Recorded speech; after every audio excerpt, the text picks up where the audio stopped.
विश्व में बज रहा भारत का डंका। तुर्की सीरिया भूकंप में की ऐसी मदद जो विकसित देश नहीं कर सके। भारत कभी भी आपदा के वक्त मदद करने में पीछे नहीं रहा।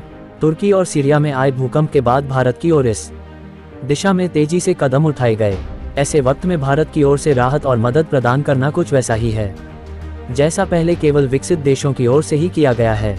तुर्की और सीरिया में आए भूकंप के बाद जिस तरीके से भारत की ओर से मदद का हाथ बढ़ाया गया उसकी दुनिया भर में तारीफ हो रही है। ऑपरेशन दोस्त के तहत भारत की ओर इस संकट के वक्त जिस प्रकार सहायता की जा रही है वैसा कोई विकसित देश ही करता है। तुर्की और सीरिया को दी जाने वाली सहायता भारत की मानवीय सहायता के युग के आने का प्रतीक है। तुर्की और सीरिया में संकट के वक्त भारत की त्वरित प्रतिक्रिया पिछले 2 दशकों में एक पैटर्न की पुष्टि करता है। भारत ऐसे मदद के लिए जाना जाने लगा है और कई मानवीय संकटों के वक्त सहायता के लिए सबसे आगे रहा। वहीं दूसरी ओर ऐसे मामलों में विदेशी सहायता के प्रस्ताव में गिरावट आई है।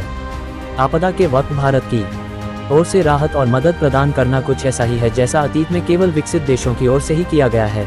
भारत आपात स्थितियों में मदद कोई बंधन नहीं नजरिए के साथ देता है। भारत के पास वह क्षमता, अनुभव और सशस्त्र बलों की ऐसी टीम है जिसके जरिए वह ऐसे मुश्किल वक्त में दूसरे देशों की मदद कर पाता है। हालांकि भारत को इस तरह की मदद के लिए इसी जज्बे के साथ बने रहना है तो उसे भी अन्य सभी विकसित देशों की तरह एक पेशेवर सहायता एजेंसी बनाने पर विचार करना होगा। पेशेवर एजेंसी यह कोई नया विचार नहीं है। 1952 की शुरुआत में भारत ने नेपाल में भारतीय सहायता मिशन विकसित किया जो भारतीय सहयोग मिशन बन गया। भारत विकास पहल 2003 से 2007 तक रहा। वर्तमान में 2012 में स्थापित विदेश मंत्रालय का विकास भागीदारी प्रशासन विकास सहायता और मानवीय सहायता और आपदा राहत HADR दोनों को संभालता है।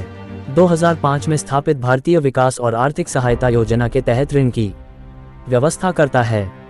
चीनियों ने भारत के मॉडल के आधार पर ऐसे मिशन के लिए एक्सिम बैंक का प्रयोग किया और आज इसकी पहुंच कहीं अधिक है। 2007 में घोषित विशेष भारत अंतर्राष्ट्रीय विकास सहयोग एजेंसी काफी आगे नहीं बढ़ सका। वहीं 2018 में चीन अंतर्राष्ट्रीय विकास सहयोग एजेंसी चालू हो गई थी। भारत को कई एजेंसियों के स्थान पर USAID की तर्ज पर एक स्वायत्त एजेंसी स्थापित करने की आवश्यकता है। एक स्वायत्त एजेंसी होने से यह कार्य तेजी से आगे बढ़ सकेगा। नई एजेंसी अंतर्राष्ट्रीय मानवीय संगठनों के साथ भी प्रभावी रूप से सहयोग कर सकती है। भारत वर्तमान में केवल विश्व खाद्य कार्यक्रम जैसी अन्य एजेंसियों और अमेरिका, जापान और यूरोपीय संघ जैसे विकसित देशों के साथ द्विपक्षीय रूप से सहयोग करता है। वहीं पश्चिमी एजेंसियां भी भारत की असंख्य समस्याओं से निपटने के अनुभव आधार आयुष्मान भारत, कोवन और UPI जैसी सफल घरेलू स्कीम से सीख सकती हैं।